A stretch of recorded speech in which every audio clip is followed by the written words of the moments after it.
এই বনের পশুগুলো দিন দিন বড্ড চালাক হয়ে যাচ্ছে। আজ এমন কিছু শেখাতে হবে যাতে ওদের বুদ্ধি কমে আর আমার পেট ভরে।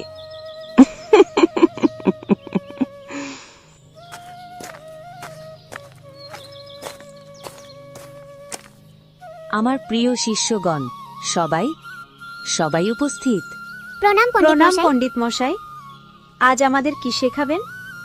বাচ্চারা, আজ আমরা শিখব পরোপকার, অর্থাৎ নিজের জিনিস অন্যকে দিয়ে দেওয়া। বলো তো গাধা, তোমার ব্যাগে কি আছে? পণ্ডিত মশাই, মা দুটো বড় বড় পাকা কাঁঠাল দিয়েছে দুপুরের খাবারের জন্য। সর্বনাশ! কাঁঠাল! তুমি কি জানো না, গাধারা কাঁঠাল খেলে তাদের কান লম্বা হয়ে যায়, আর তখন বাঘমামা সহজেই সেই কান ধরে টেনে নিয়ে যাবে। বলেন কি পণ্ডিত মশাই, এখন উপায়? উপায় একটাই, ওই বিষাক্ত কাঁঠাল আমার কাছে জমা দিয়ে দাও। আমি আমার জাদুমন্ত্র দিয়ে ওটার বিষ নামিয়ে নেব। অবশ্য এরপর ওটা আর তুমি খেতে পারবে না, আমি কষ্ট করে খেয়ে নেব। ওরে গাধা ভাই, পণ্ডিতের পেটটা দেখছিস? ওটা জাদু মন্ত্রের নয়, ওটা তোদের মতো বোকাদের খাবার খেয়েই ফুলেছে। চুপ কর, পাপিষ্ঠ বানর! তুই শাস্ত্রের কি বুঝিস? তুই তো বনের বখাটে ছেলে। আমি শাস্ত্র বুঝি না, কিন্তু খিদে বুঝি। পণ্ডিত মশাই, কাল যে হরিণের কাছ থেকে আপনি পাপমুক্ত করার নাম করে 4টে শশা নিলেন, সেগুলো কি যজ্ঞে লেগেছে নাকি আপনার রাত্রের ভোজ হয়েছে? উফ, ওরে শয়তান বাদর, আমার সাথে শয়তানি! দাঁড়া, দেখাচ্ছিস মজা। ওরে, কে আছিস? ধর ওকে।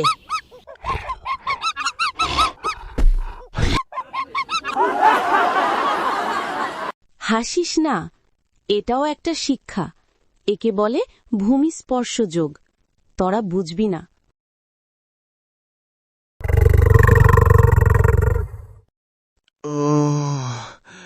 মরে গেলাম। কেউ আছিস? আমাকে বাঁচা। যে এই হাড় বের করবে তাকে আমি অর্ধেক রাজত্ব দেব।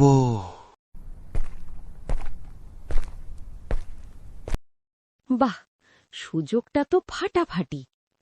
বাঘকে বাঁচাতে পারলে বনের ক্ষমতা আমার হাতে আসবে।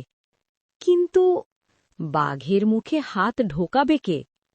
আমার হাতটা গেলে তো আর ফিরে পাব না। মহারাজ, ভয় পাবেন না, আপনার প্রিয় পণ্ডিত এসে গেছে। আমি শাস্ত্র ঘেঁটে দেখেছি আপনার আয়ু অনেক লম্বা, কিন্তু এই হাড়টা বড্ড বেয়াদব। পণ্ডিত, বাঁচাও, যা চাবে তাই দেব।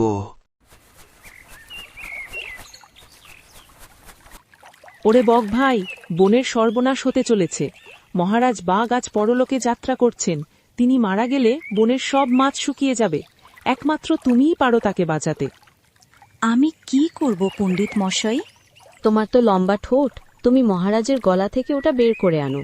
বিনিময় মহারাজ তোমাকে রাজপাখি বানাবেন আর রোজ 1 বালতি পুঁটি মাছ দেবেন।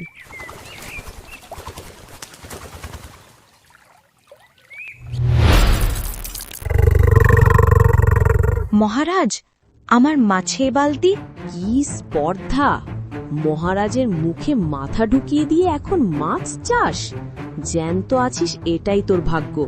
যা, পালা এখান থেকে, নইলে মহারাজ তোকে চিবিয়ে খাবে। পণ্ডিত, তুমি ঠিকই বলেছ। তুমি না থাকলে ওই বকটা হয়তো আমার জীব নিয়েই পালাতো। আজ থেকে তুমি এই বনের মুখ্যমন্ত্রী। আজ থেকে সব পশু তোমার হুকুম মানবে। জয় মহারাজের জয়! এবার আমি দেখাবো শাসন কাকে বলে। মন দিয়ে শোনো বনের প্রজারা, মহারাজ বাঘের নির্দেশে আজ থেকে নতুন আইন জারি হলো। এই বনে থাকতে হলে নিঃশ্বাস ট্যাক্স দিতে হবে। তোমরা যে অক্সিজেন নিচ্ছ তার বদলে আমাকে প্রতিদিন সেরা খাবার দিতে হবে।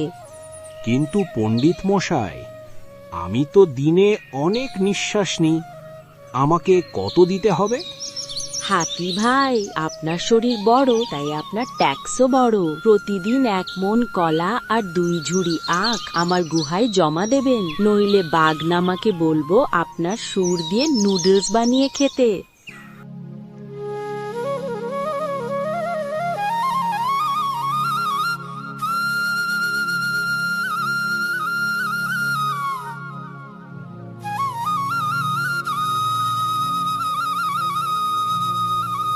উফ, মন্ত্রী হওয়ার কি সুখ! পরিশ্রম ছাড়াই রাজভোগ। বাঘ মামাকে মাঝে মধ্যে 2টো পচা হাড় পাঠিয়ে দিলেই সে খুশি, আর বাকি সব মাল করি আমার। বন্ধুরা, তোমরা কি দেখতে পাচ্ছ না, শেয়াল আমাদের বোকা বানাচ্ছে। বাঘ মামা অসুস্থ হওয়ার পর থেকে সে বনের সব খাবার লুটে নিচ্ছে। আমাদের কিছু একটা করতেই হবে। কিন্তু আমরা কি করব? শিয়ালের সাথে তো বাঘ আছে। আমরা প্রতিবাদ করলেই বাঘ আমাদের খেয়ে ফেলবে। শিয়ালকে জব্দ করতে হলে বাঘকেই ব্যবহার করতে হবে। শিয়াল বাঘকে ভয় দেখায়, আমরা বাঘকে সত্যিটা দেখাবো। আমার মাথায় একটা দারুণ বুদ্ধি আছে।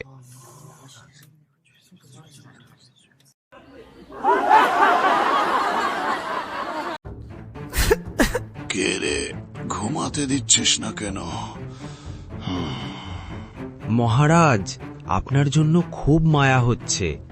আপনি এখানে না খেয়ে শুকিয়ে যাচ্ছেন, আর আপনার প্রিয় মন্ত্রী শিয়াল পণ্ডিত আপনার নামে যজ্ঞ করার কথা বলে প্রতিদিন হরিণের মাংস একাই সাবার করছে।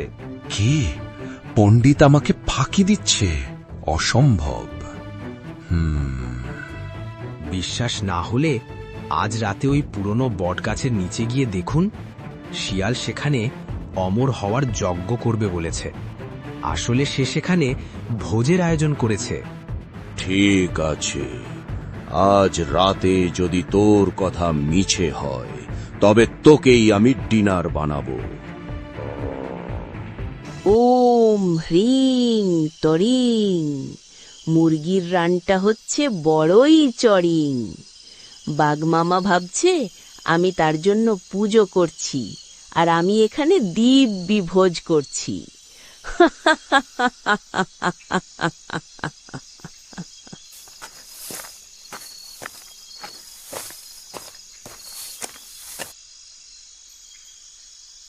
চিন্তু, সত্যি তো চমৎকার সুগন্ধ আসছে। পণ্ডিত তো বলেছিল সে শুধু জল আর তুলসী পাতা খেয়ে যজ্ঞ করবে। দেখলেন তো মহারাজ, এবার দেখুন সে ওগুলো নিয়ে কি করে। আহা মহারাজ, ঠিক সময়ে এসেছেন। আমি এই মাত্র দেবতাদের বলছিলাম, হে দেবতারা, এই প্রসাদটুকু মহারাজ বাঘের মুখে তুলে দাও। আমি তো শুধু আপনার নাম করে ওটা পরীক্ষা করছিলাম। মিথ্যেবাদী পণ্ডিত, তুই আমাকে ফাঁকি দিয়ে সব একা খাচ্ছিস। আজ তোকে আমি কাঁচা চিবিয়ে খাবো।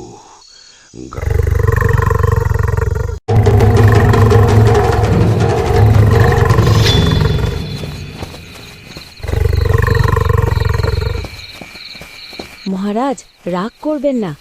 আপনার শরীর ভারী, এত দৌড়ালে হার্ট ফেল করবেন। ওহে কুমির ভাই, জলদি বাঁচাও।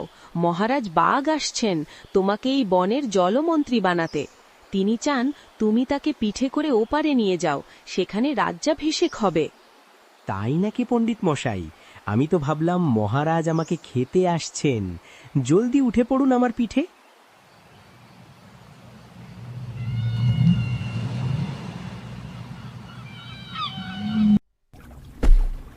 বোকা কুমির, মন্ত্রী হওয়া অত সহজ নয়। আর মহারাজ বাঘ, আপনি ওপারেই গর্জন করুন, এপারে আসা আপনার কাজ নয়।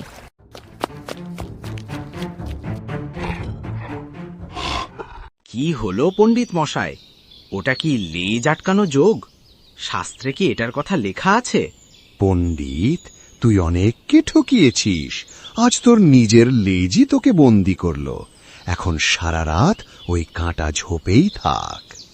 মহারাজ, ক্ষমা করে দিন। আমি আর কোনো দিন পণ্ডিতি করব না, আর কোনো দিন কারো খাবার চুরি করব না।